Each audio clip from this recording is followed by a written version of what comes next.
చెల్లి వర్షం కొడుతుందిరా నీకోసం. తల్లి తల్లి నా చిట్టి తల్లి నా ప్రాణాలే పోయాయమ్మా. నీ నవ్వెట్లా కనబడాలిరా మాకు.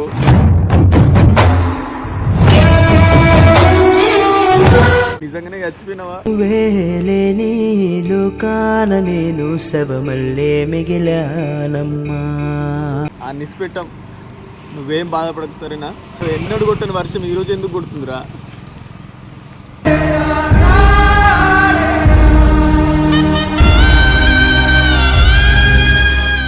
వైషు అమ్మకి ఏమైందో, ఎట్లా చంపిండో వానికి కూడా అదే గతి. నిజంగా చెప్తున్నా, ఈ గవర్నమెంట్ వేస్ట్. వేరే వేరే దేశాలల్లా ఇట్లా జరిగిందంటే వాడిని చంపుతారు, ఊరేస్తారు, లేకపోతే ఎన్కౌంటర్ చేస్తారు, ఎట్టన్న విధంగా చంపేస్తారు. ఈ దేశంలో మాత్రం వానికి జైలు శిక్ష వేసి 3 నెలల సంవత్సరమా ఎంతో గింత జైలు శిక్ష వేసి వాడిని మేపుతుర్రు. ఈ వర్షం సాక్షి చెప్తున్నా, వాడిని మాత్రం ఇసిపెట్టేది లేదు. చెల్లె దగ్గరికి వాడిని పంపించాలి. 15 మంది అన్నదమ్ములు ఉన్నాం, అయినా వాడు ఏ ధైర్యంతో చేసిండో తెలుసా? వానికి జైలు శిక్ష ఎత్తారు, కొన్ని రోజులు అక్కడ ఉంచి మళ్ళీ బయటకు తొలుపుతారనే ధైర్యంతో పోలీసుల దగ్గరికి వెండు. ఆ ధైర్యం ఇంకా కొంతమందిని బతికిస్తుంది. ఎంతోమంది ఇంకా ఇంకా చేయడానికి ముందుకొస్తారు. అట్లా రావద్దంటే అన్ని మాత్రం నడి రోడ్డు మీద నరకాలి. మా బాధ ఎట్లుందంటే, ఉన్న ఒక్క చెల్లి అది, దాన్ని గారాబంగా పెంచుకున్నాం. మాకు గొడవలంటే చేతనగాక కాదు, మంచిగా బతకాలని ఇసిపెట్టినాం. ఏ గొడవలు రాలేవు. వైశ్వ అమ్మ ఎలాంటిదో మీకు తెలిసే, 1కి 2 ఎత్తది. వాడు ఒక్కడు కలిసి వేయలేడు, 2 ముగ్గురు అచ్చిరు అనిపిస్తుంది. నాకైతే దమ్ వెళ్తలేదు. మీరు కూడా మాకు తోడు ఉండాలి. ఎట్లా తోడు ఉండాలంటే, మిమ్మల్ని చంపాలి, మిమ్మల్ని చంపమని కొట్టమని చెప్తలేను. వాడు మీకు కనిపిస్తే వాడిని కాలు చేతులు కట్టేసి మా అడ్రస్ తెలుసుకొని మాకు ఫోన్ చేయరు. ఆడు ఎన్ని రోజులైనా బయటకు వస్తాడు, బయటకు వచ్చినా ఇసిపెట్టేది లేదు. మాకు సపోర్ట్ ఉంటారు అనుకుంటున్నాం. ఇంకా ఇలాంటివి జరగద్దు అనుకుంటే వానికి మాత్రం కథ వేరే ఉండాలి. చెల్లే, నీ దగ్గరికి పంపిస్తాం. నా ఇంట నువ్వుంటే మాయమ్మె ఉందంటూ ప్రతిరోజు మురిసేనమ్మ.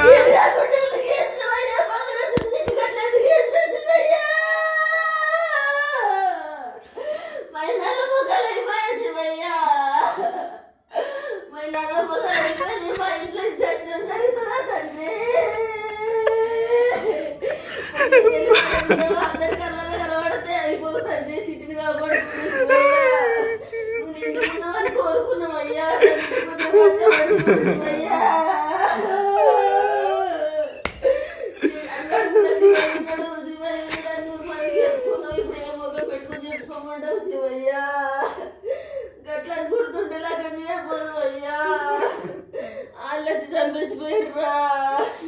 దేవుడికి తెలిపడ్డాడు, ఒక కలవాడపా ఏది పడపా. అయ్యో, మేము అట్లా బతుకుడు శివయ్యా.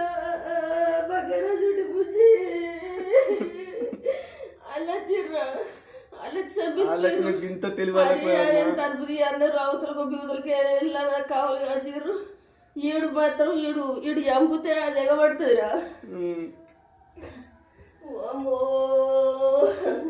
శివయ్యా, నువ్వు ఇద్దరిని వేసినవయ్యా, ఇది తట్టుకోలేవయ్యా. నా సిద్ధి కొద్దిగా బతుకుంటాడు ఇవిడయ్యా, కొద్దిగా బతుకుంటే మంచిగా ఉండు కదా. ఎట్లా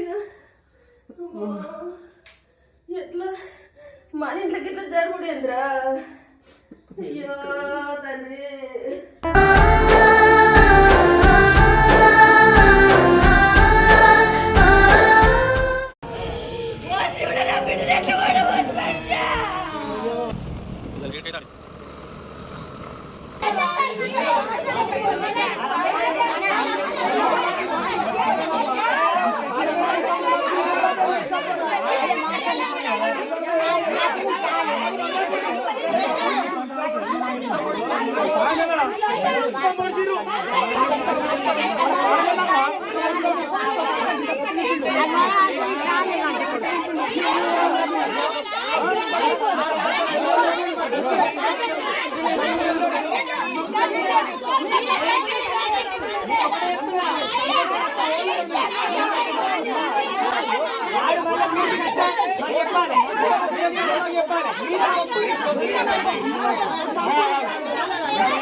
నా చెల్లెకు ఇప్పుడే మండి, బిర్యానీ, బ్రీజర్, రొట్టెలు అడబెట్టొచ్చిన.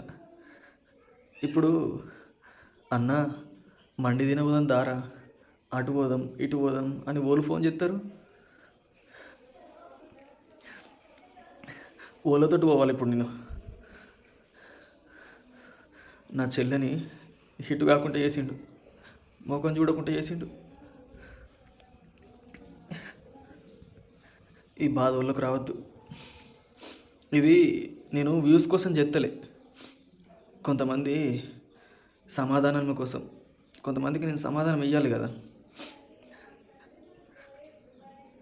నా అమ్మ నాన్న, నా అన్నదమ్ములు ఎంత ఎడుతుర్రు, ఎంత బాధపడుతుర్రు, ఎంత పోరాటం చేస్తుర్రు.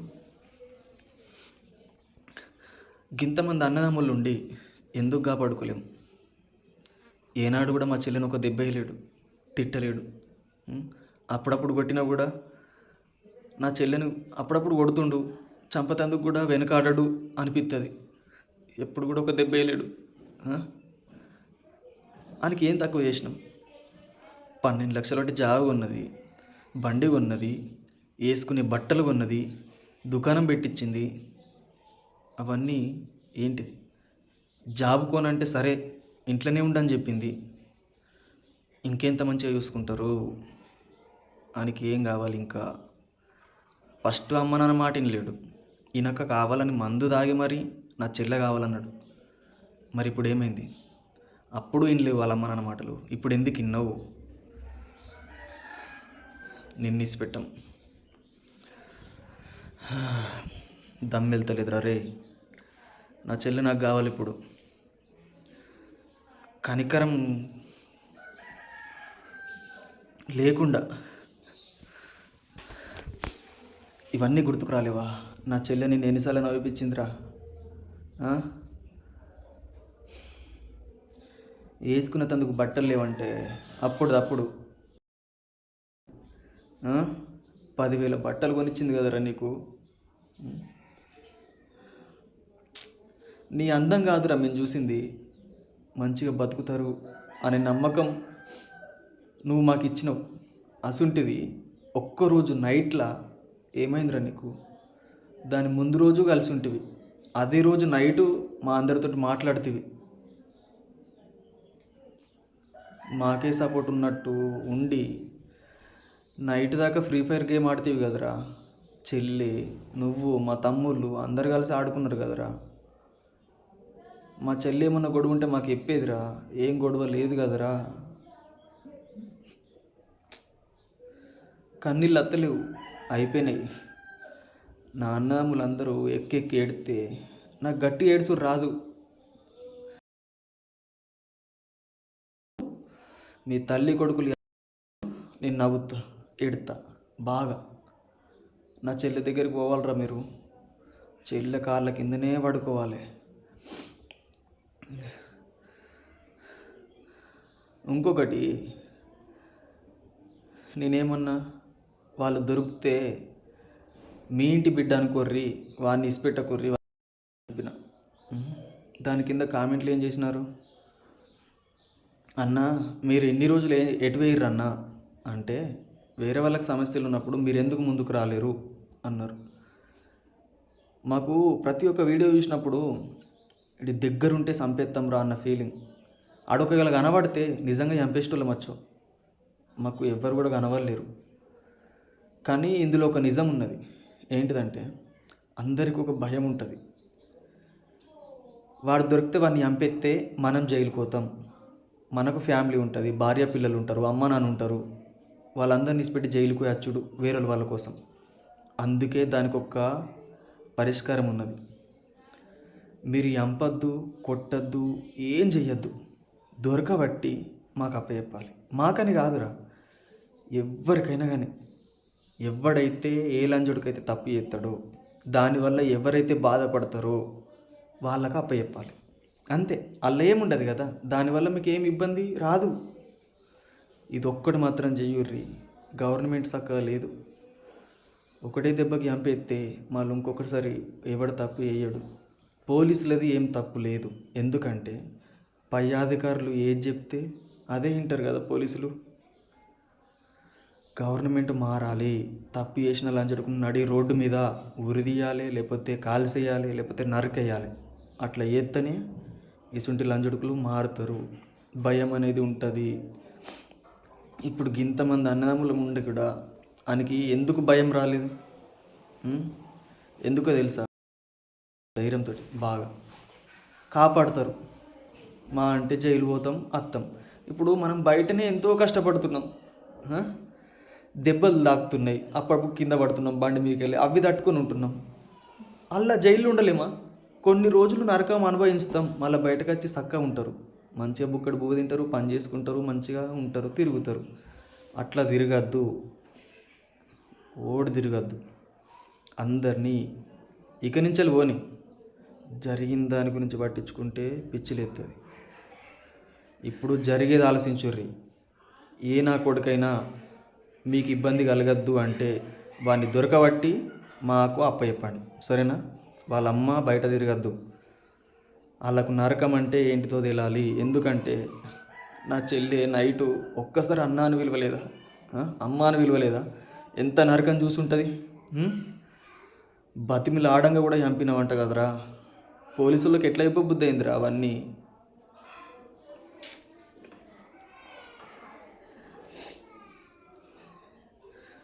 మాట్లాడే ఓపిక కూడా లేదు. అన్నం లేదు, నీళ్ళు లేవు, నిద్ర లేదు. 24 గంటలు చెల్లె కళ్ళ ముందునే కనబడుతుంది. ఇంటికి వచ్చి నందన్ని ఎత్తుకొని అగో సిగ్గుపడుతుండు అన్నప్పట్లల్లా పానం ఏదో తెలియని హాయి ఉండేది. అది వచ్చి మాట్లాడితేనే ఆ సంతోషం వేర్రా. ఉన్నొక్క చెల్లెని ఎట్లా ఉండవేనవరా. మాకే ఈ పరిస్థితి వస్తుందని అనుకోలేమురా. నువ్వు ఎప్పనుంటివిరా మీ చెల్లి వద్దంటే మేము జాదుకోపోమా? నీకు అంతగానం టెన్షన్ అయితే, మీ అమ్మ వాళ్ళ టెన్షన్ అయితే మీ అమ్మని చంపాలి, కానీ మా చెల్లెని ఎట్లా చంపబుద్ధి అయిందిరా.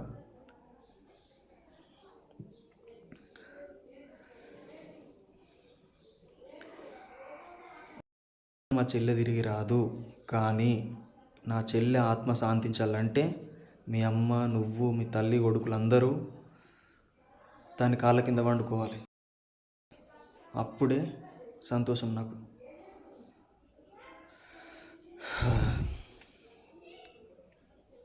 వద్దురా, ఈ బాధ వాళ్ళకు రావద్దు. ఇక నుంచన్నా మారుర్రి. మేము మారుతాం, మీరు కూడా మారుర్రి, సరేనా? గవర్నమెంట్ వల్ల ఏం కాదు. మనకు న్యాయం జరగాలంటే, అంతవరకు వెయిట్ చేయాలంటే కష్టం. మన గుండె భరించదు. ఇది మాత్రం యూస్ కోసం కాదు. నాకున్న బాధ చెప్పిన. తప్పుడు కామెంట్లు బంద్ చేసి ఇక నుంచి ముందడుగు వెయ్యుర్రి, ధైర్యంగా ఉండుర్రి. ఏం కాదు, సరేనా? వాళ్ళని మాత్రం ఇసిపెట్టద్దు. నా వల్ల అయితే లేదు. నా అన్నదమ్ములన్న నయ్యంరా. వాళ్ళందరూ మీదికి ఏడుతుర్రు, నాకు మీదికి ఏడుపు పత్తలేదు. ఇల్లు చచ్చిపోతున్నా. ఎక్కెక్కి ఏడుసు రాదు. ఎంత రాత్రైనా నిద్ర వస్తలేదు. నా చెల్లె గురించి కొంతమంది తప్పుగా మాట్లాడుతారు. 10 మంది 10 రకాలు అనుకుంటారు. కానీ నిజాలేంటియో తెలిసినాకనే మాట్లాడాలి ఎప్పుడైనా. నా చెల్లె కోసం మీడియా వాళ్ళు వచ్చిర్రు, ఎన్నో పాటలు పాడిర్రు.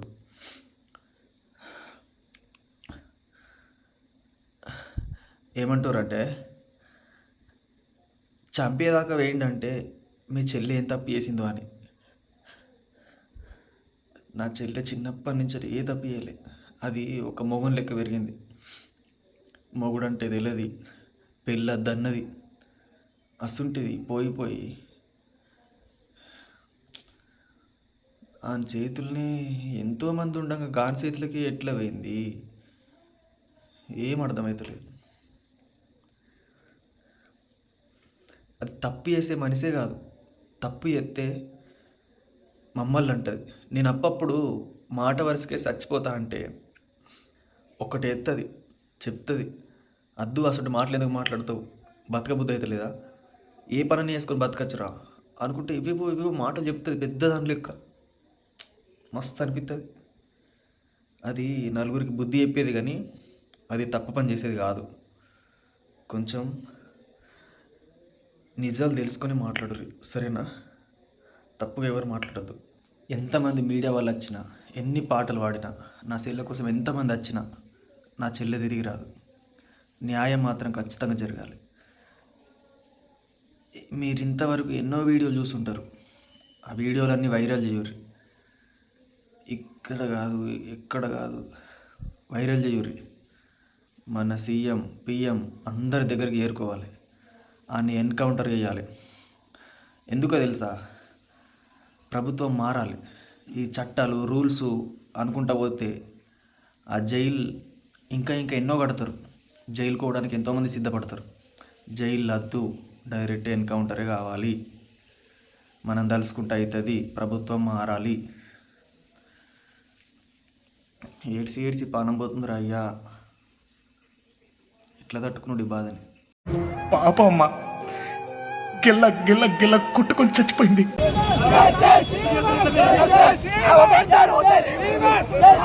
అలాంటో నక్కడే రాళ్లతో కొట్టి చంపేయకుండా ఇక్కడ కూర్చోబెట్టి దున్నపోతులు మేపినట్టు మేపుతున్నారు.